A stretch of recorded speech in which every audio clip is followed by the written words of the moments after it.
তখনই আমরা একটা মানুষকে বলতে পারবো যে এই মানুষটা হেদায়েত প্রাপ্ত, যখন ওই মানুষটা তার জীবনের নেকির পাল্লাকে ভারী করে দেবে, নেকির পরিমাণকে বাড়িয়ে দেবে আর গুনাহগুলোকে কমিয়ে দেবে।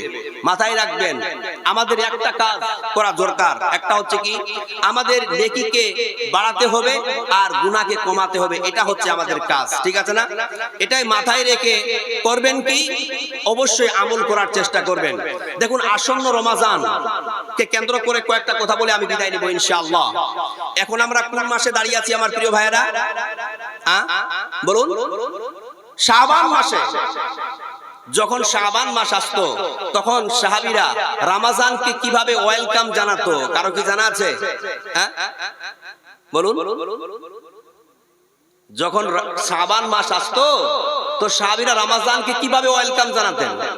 বলুন, সাহাবীরা আল্লাহকে বলতেন, আল্লাহ আল্লাহুম্মা বাল্লিগনা রমাজান, তুমি আমাকে রমাজান পর্যন্ত পৌঁছিয়ে দাও।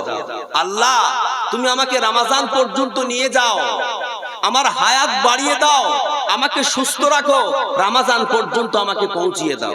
আর এখন আমরা রমজান মাস আসলেই তো ভয় পেয়ে যাই, তাই না? সারাদিন না খেয়ে থাকতে হবে, দীর্ঘক্ষণ দাঁড়িয়ে তারাবির নামাজ পড়তে হবে, কত ভয়। ভয় করবেন? ভয় করবেন না আমার প্রিয় ভাইরা। দেখুন, আমার বাহির কাপ গ্রামের প্রিয় ভাইরা, আমার মা ও বোনেরা, আমার বাপজিরা, একান্ত অনুরোধ করে বলতেছি, যদি আমাদের নসিবে, আমাদের ভাগ্যে রমজান মাস এসে যায়, আমরা যদি পেয়ে যাই, তাহলে রমজান মাসের প্রত্যেকটা রোজা আমরা পুঙ্খানুপুঙ্খরূপে পালন করার চেষ্টা করবো ইনশাআল্লাহ। দেখুন, রমজান মাসে যে আমরা সিয়াম পালন করে থাকি, এই সিয়ামের ব্যাপারে আল্লাহ তাআলা পবিত্র কোরআন কারীমের মধ্যে কি বলছেন, একটা আয়াত বলছেন।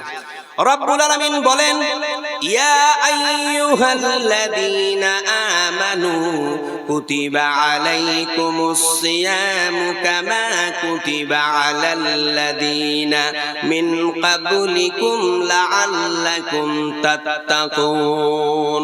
ওহে বিশ্বাসীরা, তোমাদের উপরে রোজা ফরজ করা হয়েছে যেমনটা তোমাদের পূর্ববর্তীদের উপরে ফরজ করা হয়েছিল, যাতে করে লাআল্লাকুম তাত্তাকুন, তোমরা মুত্তাকিন হতে পারো, পরহেজগার হতে পারো। জোরে বলুন সুবহানাল্লাহ।